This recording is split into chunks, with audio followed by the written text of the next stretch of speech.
Bismillahirrahmanirrahim. Alhamdulillahi rabbil alamin, wassalatu wassalamu ala sayyidina Muhammadin wa ala alihi wa sahbihi ajma'in. Allahumma inna nastahdiq li arsyadi amrina wa zidna ilman yanfa'una. Qala al-imamul muallif rahimahullah, faslun fi ahkamil miyahi.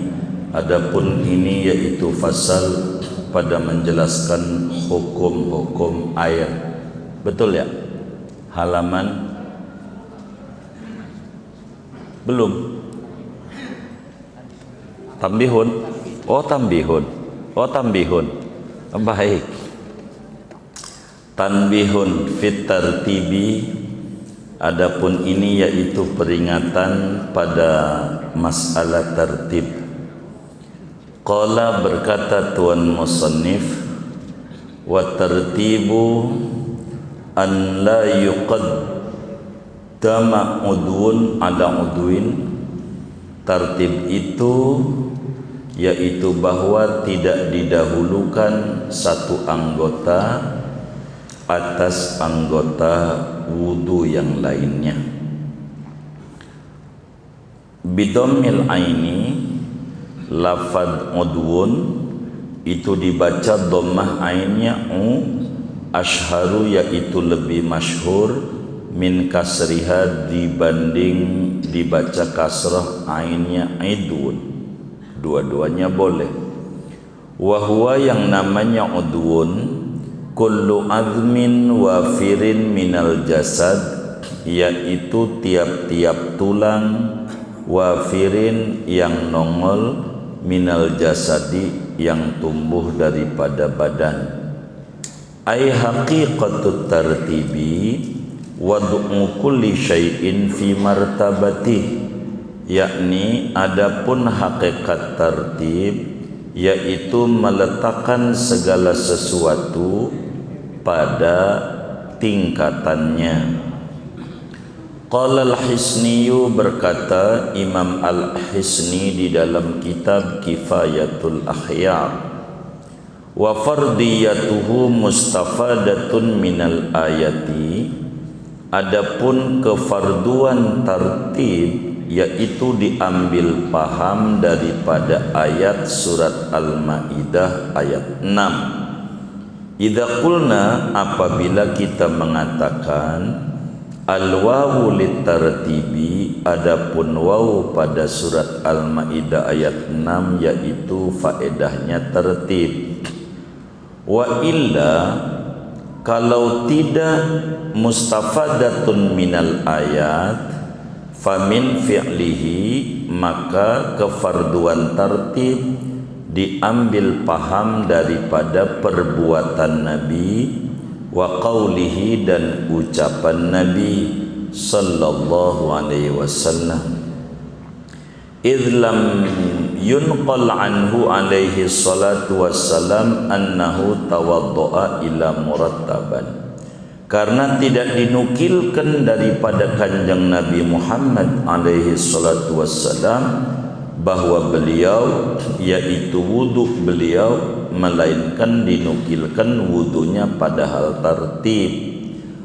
Wali annahu alaihi salatu wassalam qala ba'da an tawaddu'a murattiban, dan karena bahwa kanjeng Nabi alaihi salatu wassalam, yaitu beliau bersabda sesudah bahwa beliau berwudu pada hal tertib, hadza wudu'un, inilah yang diajarkan ini adalah wudu, la yaqbalullahu sholata illa bih, yang mana tidak menerima oleh Allah akan salat illa bihi, kecuali dengan seperti wudu itu, ai bimislihi, yakni dengan seperti wudu yang diajarkan.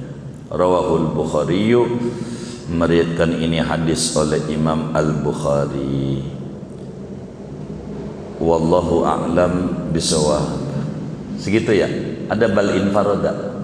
Enggak ada. Faslun fi ahkamil miyah, wallahu a'lam bisawab. Segini. Bapak Ibu, saudara-saudara sekalian, kita maklumi bersama bahwa fardu wudu ada 6. Yang keenamnya adalah tartib, dan tartib ada pembahasannya, sehingga kata Syekh Nawawi Al-Bantani, tanbihun fit tartib, ini adalah hal yang perlu diingat-ingat, atensi tentang masalah tartib di dalam wudu ini. Apa sih yang dimaksud dengan tartib agar supaya kita faham? Kata yai kita, tartib itu adalah tidak boleh mendahulukan anggota sesudahnya sebelum beres anggota, tidak boleh mengerjakan anggota sesudahnya sebelum benar-benar beres anggota sebelumnya. Itulah tartib. Jadi an la yuqaddama udwun ala udwin. Tartib itu tidak boleh mendahulukan satu anggota atas anggota yang lain. Dalam bahasa lain, pahami oleh kita bersama, yang namanya tartib adalah tidak boleh mengerjakan anggota setelahnya sebelum benar-benar beres anggota sebelumnya. Itu arti tartib. Tidak boleh pindah ke anggota berikutnya, nggak boleh pindah sebelum benar-benar selesai anggota sebelumnya. Itu yang dimaksud dengan tartib. Yang kata Syekh Nawawi, hakikat tartib itu pasang, yang mana duluan kudu duluan, yang mana belakangan kudu belakangan. Enggak boleh yang belakangan kita kerjakan kalau yang duluan belum benar-benar selesai dan rapi, sehingga tidak bakal dihitung anggota yang belakangan ini bila mana yang duluan belum rapi. Itu tertib. Contoh biar mudah. Waktu kita wudu, basuh kaki kita yang kiri, kita lihat tangan kita ada sisik ikan. Tangan ada sisik ikan, sehingga air enggak kena tangan kiri kita, gara-gara tangan kirinya ada sisik. Tahu nggak sisik ikan? Tahu? Baik. Bahasanya sisik juga. Baik. Takut bukan sisik bahasanya. Itu ada sisik ikan atau ada cat, biar gampang. Sama juga tuh, intinya yang menutupi. Karena ada sisik ikan atau ada cat, maka tangan kiri ini belum beres. Belum beres. Sehingga dengan kita basuh kaki kiri ini bagaimana? Ini orang namanya belum tartib. Kenapa? Sebab tangan yang kiri belum beres, enggak boleh ngerjain kepala, enggak dihitung ngerjain kuping, enggak dihitung ngerjain kaki kanan, enggak dihitung ngerjain kaki kiri dalam wudunya. Enggak dihitung oleh agama. Kenapa? Karena persyaratannya kudu ada tertib, enggak dihitung. Sehingga bagaimana biar wudu ini sah? Maka balik lagi, kita bersihin sisik ikannya, tangan kirinya, lalu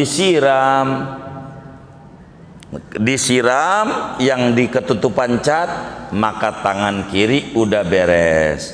Setelah tangan kiri beres, apakah loncat ke kaki? Enggak boleh.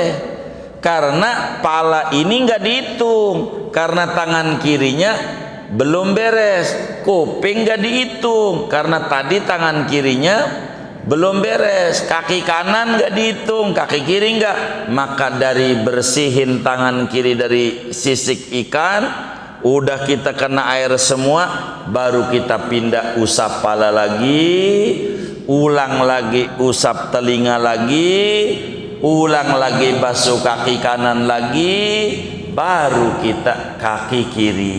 Itu makna an la yuqaddama udwun ala udwin.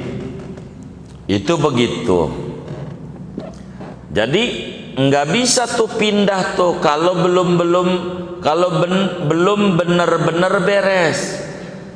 Contoh lagi, tangan kiri kita diperban karena habis jatuh naik motor, mikirin dolar naik, plastik ini naik mulu, puyeng di jalanan, jatuh. Dia mikirin dolar bisa 18.000, kalau 20.000 bisa kolab nih, begitu.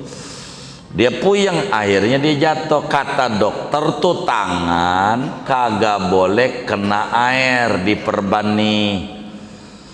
Ini bagaimana wudunya untuk sholat? Begitu. Orang semacam ini termasuk orang yang habis operasi katarak, sama aja.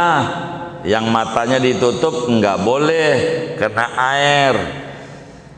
Bagaimana cara wudunya? Ingat kita bahwa wudu ini ada tartib, dan kudu diingat apa yang disampaikan Syekh Nawawi Al-Bantani, yang namanya tartib tidak boleh pindah ke anggota berikutnya sebelum benar-benar rapi anggota sebelumnya. Ini harus ada di pemahaman kita, sehingga ketika wudu, karena tangan kiri yang ada perbannya, jari diperban, maka pertama kita biasa kumur-kumur, karena tangan kanan dulu, tangan kiri nggak bisa. Baik, ini nggak wajib. Tangan kanan kita cuci, kumur-kumur hidung, wajah dah, usap wajah rapi, tangan kanan nggak ada lukanya, basuh lagi tangan kanan. Tangan kiri yang nggak ada lukanya wajib kena air, dibasuh. Setelah kita basuh tangan ini ada perbannya, air nggak masuk. Bagaimana ini? Kita harus pahami. Ada ajaran dalam Islam namanya tayammum. Tayammum tujuan diajarkan ada 3 ajaran, ada 3 alasan kenapa tayammum diajarkan. 1, tayammum sebagai pengganti wudu bila nggak ada air. 2, tayammum sebagai pengganti mandi, mandi bersetubuh, mandi men, dan seterusnya.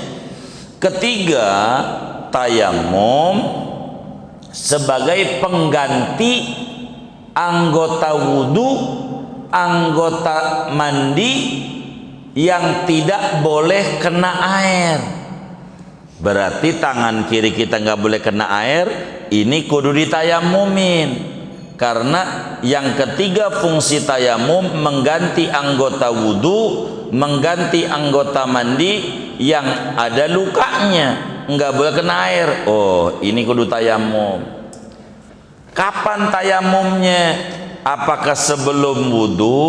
Apakah wudu rapih baru tayamum baru sholat? Apakah tayamum dulu baru wudu baru sholat? Kita harus pahami lagi. Dalam wudu wajib tartib, sehingga karena di tangan kiri enggak boleh kita pindah kepala diusap air karena tangan kirinya belum rapi, sehingga dielap dulu, ditayammumin dulu, udah dilap, dikeringin. Begitu kita ngambil tuh debu yang ada di kaca rumah umpamanya, debu tanah dah. Begitu. Lalu kita tepukin di hatinya, aku niat tayamum mengganti anggota wudu yang ada luka, kan urusan wudu ini. Usap di wajah tuh debu, ambil lagi. Ini jari, kalau pakai cincin kudu dicopot, kalau pakai jam kudu dicopot dah. Ambil lagi tangan, nanti di depan ajarannya rapi, tangan kiri rapi, berarti tangan ini udah rapi. Kalau udah rapi, baru lanjutin lagi ke air lagi, usap pala, telinga, kaki kanan, kaki kiri, sholat. Maka sholat orang ini sah, tidak perlu diulang, sebab wudhunya udah sah adanya. Kenapa begitu wudhunya nyelip di tengah? Karena dalam wudhu wajib tartib. Apa tartib? Tidak boleh pindah ke kepala sebelum tangan benar-benar beres. Ini belum beres. Dengan ditayamumin menjadi benar-benar beres, baru dia pindah ke kepala. Begitu setiap mau sholat. Beda dengan mandi junub, karena yang luka adalah tangan. Kan Imron sehat, Imron tangan doang yang luka. Imron tahu nggak Imron? Apa namanya? Orang sini nyebutnya apa ya? Otong. Baik, si Otong sehat, kan tangan doang yang ada lukanya. Maka bersetubuh sama bini masih bisa. Baik, ini berarti dia kudu mandi. Setelah beres bersetubuh, bagaimana ini aturan tayamumnya dalam mandi? Kita kudu ingat, rukun mandi cuman 2. Mengalirkan air ke sekujur tubuh. 1 niat, 2 mengalirkan air. 2 doang, tartib nggak ada. Maka dalam masalah mandi junub aturannya lebih ringan. Tayamum dulu, aku niat tayamum untuk mengganti anggota wudu, anggota mandi ini. Anggota wudu, anggota mandi. Anggota mandi. Niat aku tayamum sebagai pengganti anggota mandi yang ada lukanya. Karena Allah Ta'ala tayamum dulu udah kelar, baru dimandiin. Mandi. Begitu sholat dah, begitu itu lebih ringan. Kenapa wudhu kayak tadi repot? Karena dalam wudhu wajib tartib. Dalam wudhu tayamum, dalam mandi tidak ada tartib.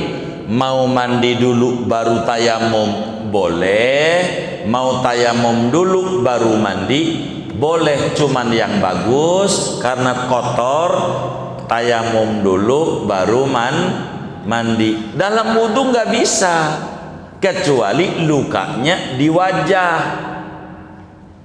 seperti mata, ya kan? Katarak itu memungkinkan begitu karena di wajah. Tapi ketika ketemu di tengah, kudu tertib, nggak bisa. Maka nggak boleh pindah sebelum beres dari anggota sebelumnya. Sehingga hakikat tertib bukan sekedar yang penting runut, enggak, ada aturannya. Bukan runut doang, kudu bener-bener rapi. Sebetulnya dalam sholat sama. Ketika Bapak udah sujud, kayaknya saya belum baca Fatihah dah, begitu, maka dengan sujud wajib diri lagi. Karena dalam sholat, rukun sholat ada tartib. Diri lagi, habis diri baca Fatihah lagi. habis baca Fatihah langsung sujud, nggak boleh. Uang suratnya nggak dihitung. Surat lagi, ruku lagi, yang tidak lagi, sujud lagi, begitu. Karena dalam sholat diwajibkan tartib. Kata Syekh Nawawi Al-Bantani, qala al-Hisni, beliau mengutip daripada kitab fiqih namanya Kifayatul Akhyar. Ada kitab fikih namanya Kifayatul Akhyar karangan Imam Al-Hisni Ad-Dimashqi. Imam Al-Hisni, dari mana sih tartib ini diwajibin? Jadi saudara,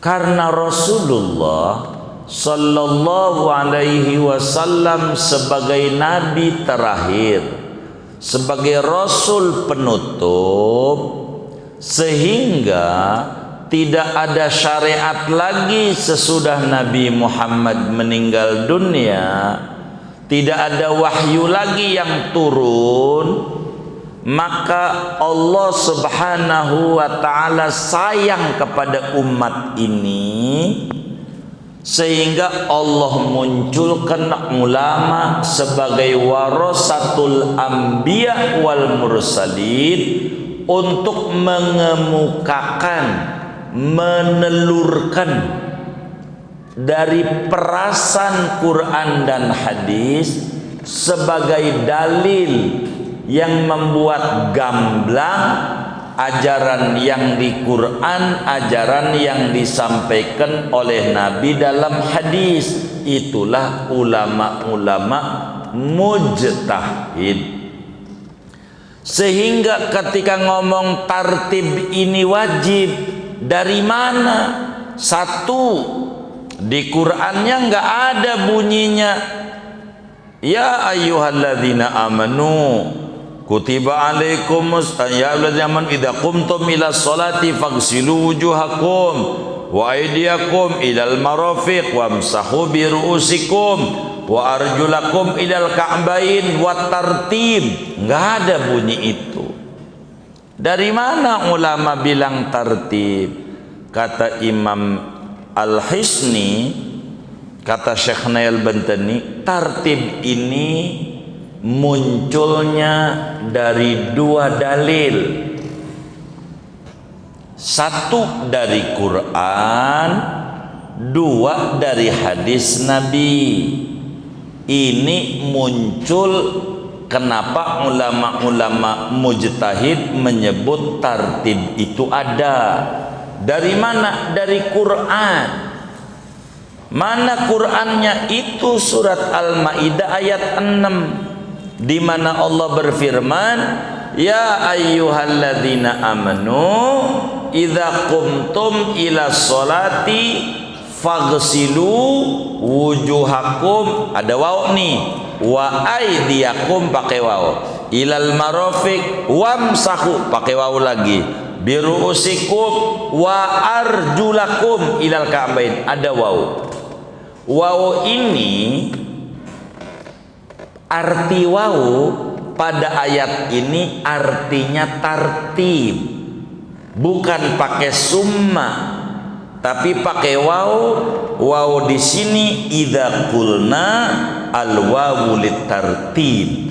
Waw di ayat ini memberikan pengertian tartib. Dari mana kita tahu bahwa waw itu memberi pengertian tartib? Tandanya kaki, wa arjulakum, yang mestinya kaki ini hubungannya pada membasuh, dipotong dengan mengusap kepala, mestinya ke atas. Basuhlah tangan, basuhlah kaki, begitu, baru usaplah kepala. Kenapa basuh tangan, usap kepala, basuh kaki? Kenapa kaki dipisah? sama-sama dibasuh dengan tangan dan kalimat diusap? Sebab ada pengertian waw di sini memberikan indikasi kuat. Waw pada surat Al-Maidah ayat 6 itu namanya wawnya wawlit tartib. Begitu. Karena waw limutlaqil jam'i bainal muta'atifaini, yakni bainal ma'tuf wal ma'tuf alaih. Bisa saja duluan, bisa saja belakangan, bisa saja bareng. Dan kalau disebut dan telah datang Umar dan Zaid, itu bisa aja Zaid datang duluan, Umar belakangan, bisa Umar duluan baru Zaid, bisa aja bareng. Tapi indikasi waw di sini maknanya tartib karena kaki diposisikan sesudah usap kepala. Padahal kaki bukan diusap, tapi kudu dibasuh. Ini satu penunjuk yang kuat betapa waw pada ayat itu artinya waw tartib. Wa illa, kalaulah waw ini enggak tertib juga, dibilang enggak. Dalil yang kedua dari hadis Nabi. Hadis Nabi ada dua. Pertama daripada ucapan Nabi. Kedua dari perbuatan Nabi. Kita ngomongin ucapan, ada dua. Yang pertama saat pelaksanaan sa'i, udah kelewat pada pembahasan tartib. Waktu habis tawaf kudum, para sahabat nanya, ini setelah tawaf nih kudu sa'i nih, saya mau nanya Nabi, sa'i ini apa dari marwah dulu baru sofa, apa dari sofa dulu baru marwah? Mana dulu Nabi? Kata Nabi, ibda'u bima bada Allahu bih. Mulailah mengikuti Allah, mulai sebut mana dulu. Ketika yang disebut adalah sofa dulu baru marwah, berarti mulainya daripada sofa dulu. Sehingga Nabi bilang mulailah mengikuti yang Allah sebut duluan. Lah, ini kan kalimat Nabi ini ngomongin sa'i, nggak ngomongin wudu. Sama. Ketika di wudu juga sama. Ketika Allah mulainya dengan basuh wajah, lalu tangan, lalu usap kepala, lalu basuh kaki, ya mulailah ini menunjukkan pada adanya tartib. Al-ibrah bi umumil lafaz la bi khususis sabab. Yang representatif, yang dihitung mutlaknya sabdanya Nabi, mulailah mengikuti yang Allah sebut. Ini tanpa melirik Nabi waktu itu kasusnya sa'i, tanpa itu, tapi melihat tinjauan kalamnya Nabi, mulailah mengikuti apa yang Allah mulai. Maka ketika dalam sa'i sofa dulu, maka dalam wudu juga wajah dulu, baru tangan, usap pala, baru kaki. Itu berarti kudu tartib. Mana perbuatan Nabi? Di dalam contoh-contoh Nabi wudu, baik itu di Bukhari, Muslim, Abu Dawud, Tirmidzi, Nasa'i, tata cara wudu Nabi tidak pernah tidak disebutkan kalau Nabi wudu selalu tartib. Dari mulai tangan, kumur, hidung, wajah, tangan kanan, tangan kiri, pala, telinga barang, kaki kanan, kaki kiri. Dan itu Nabi kalau wudu.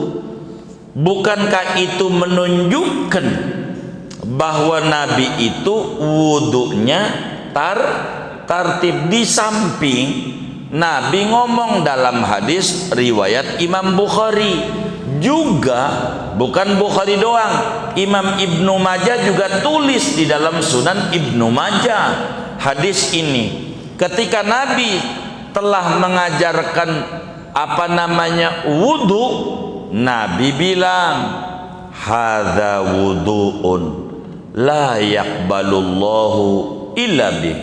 Nih yang ana ajarin wudu yang sah. Kalau enggak begini enggak sah.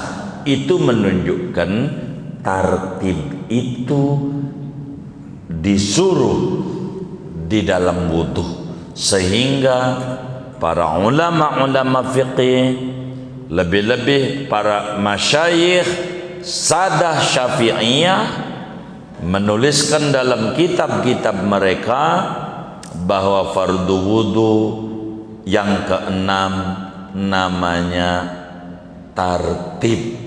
Namanya ini ulama-ulama yang nongolin, yang munculin dari dasar Quran, dasar hadis. Sebab dalam Al-Quran, wa ma ya'lamu ta'wilahu illallah warrasikhuna fil ilmi.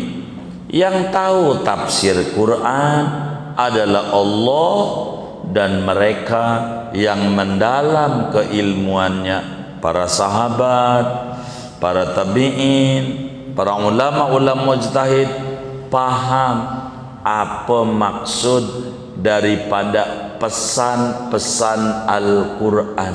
Enggak bisa diserahin kepada semua orang Quran untuk memahami dewek-dewek, tidak bisa. Sebab dalam ayat yang lain Allah bilang, fas'alu ahla dzikri in kuntum la ta'lamun. Tanya kepada ulama jika Anda tidak tahu. Berarti manusia ada dua, ada orang alim, ada orang awam. Orang enggak alim, yang enggak alim ada aturannya, kudu nanya ama yang alim. Yang taklid kita yang awam ada peraturannya, taklid ama mujtahid, mujtahid yang langsung ngambil dari Quran dan hadis.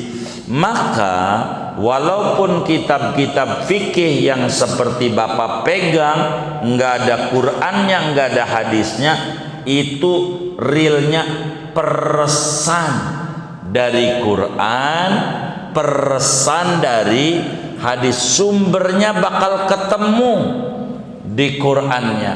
Walaupun kita nggak tahu kali yang di belakang ini namanya kali angke, kali kerukut sih. Kali angke itu ujungnya mah dari Katulampa. Bener nggak? Dari mana ujungnya itu? Dari Katulampa apa dari Mahakam? Hah? Dari Bogor apa dari Mahakam?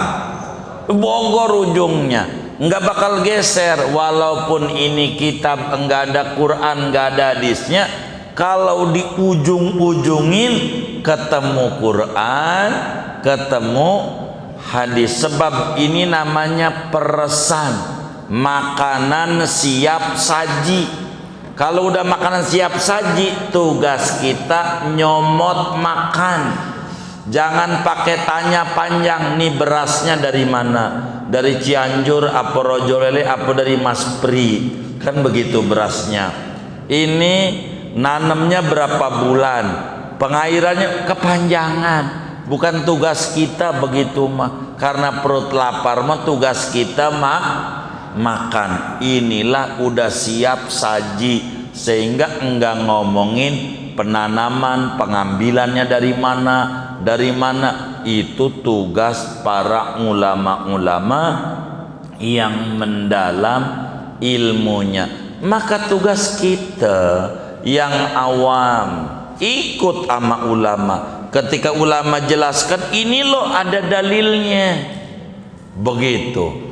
Bandingannya anak kecil diajak hiburan sama orang tua, yang paling murah ke Ragunan.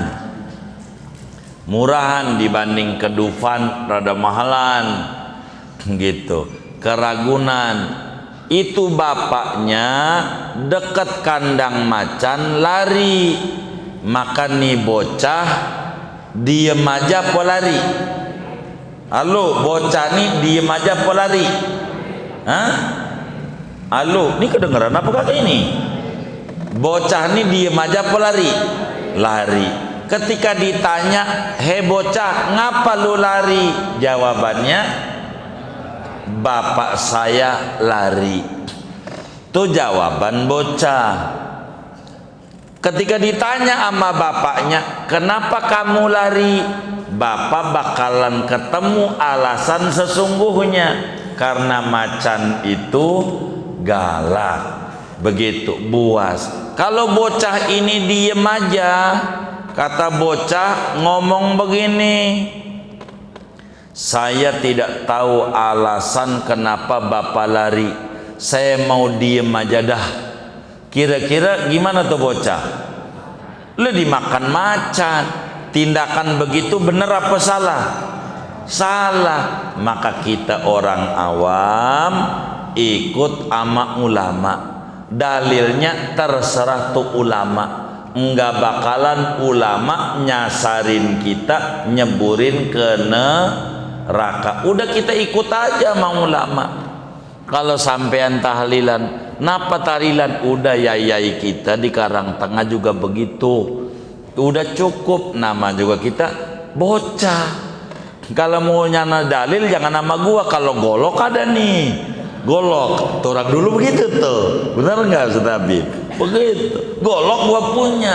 Kalau dalil gua kagak punya, karena gua kagak punya ilmu. Orang tuh kan itu kerjain. Bukan, lo kok ikut-ikutan? Bukan, emang disuruh sama Al-Quran, lo ikut sama ulama. Ulama suruh ikut sama Quran sama hadis. Yang disuruh ngikut Quran hadis kita tuh nyuruh perintah Quran, perintah hadis. Sama, ikut Quran, ikut hadis. Maka ketika ulama memunculkan fardu wudu tartib, enggak asal-asalan.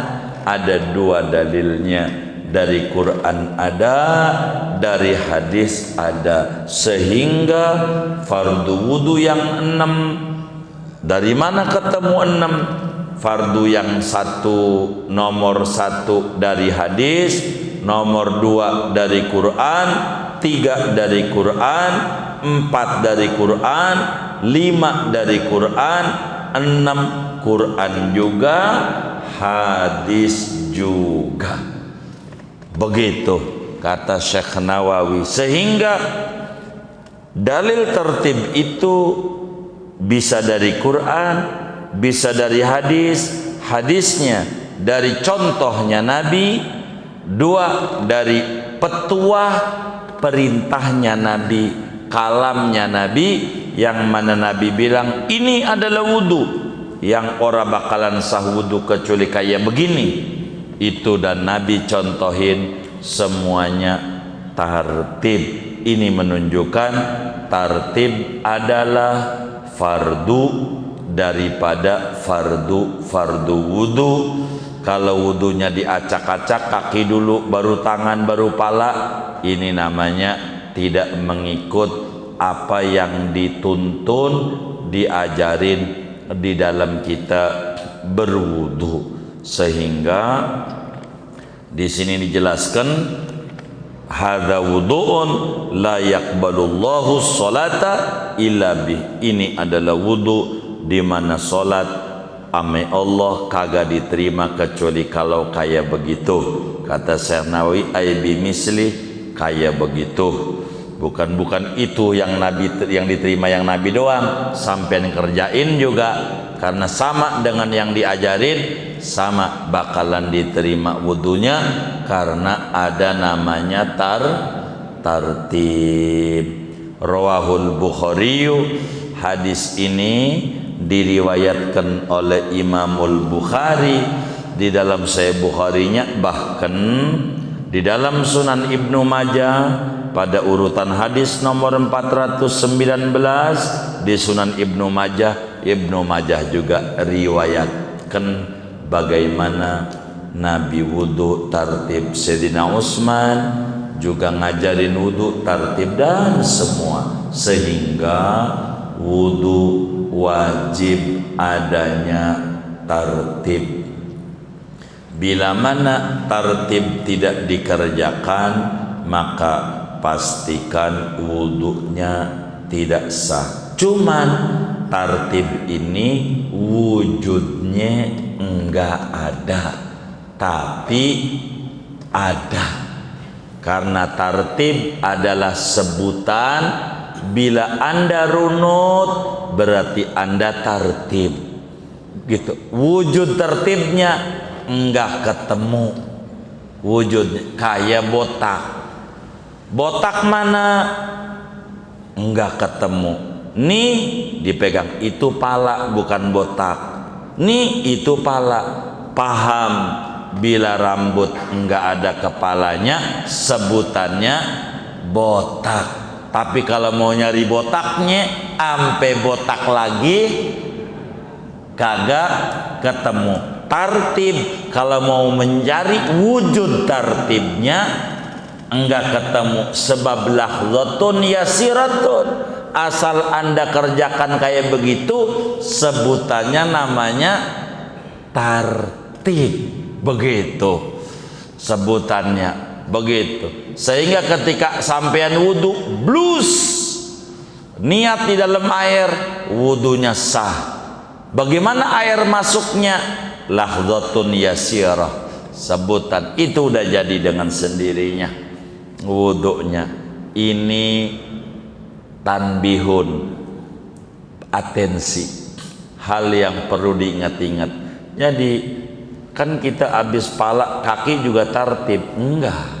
Ini tartib itu harus wad'u syai' ala martabatih, kata Syekh Nawawi. Letakkan sesuatu pada martabatnya. Kalau tangan belum beres, pala kita usap belum martabatnya, berarti belum tartib. Sehingga supaya saudara paham, bila disebut tartib tidak boleh mengerjakan yang sesudahnya sebelum benar-benar sah yang sebelumnya. Itulah yang dimaksud dengan tartib di dalam wudu ini. Faslun fi ahkamil miyah, ini pasal tentang hukum air. Wallahu alam bissawab. Waktu yang ada buat tanya jawab saja. Ada yang ditanyakah dari materi ini ataukah di luarnya? Sebelum doa dipersilahkan. Wallahu a'lam bishawab.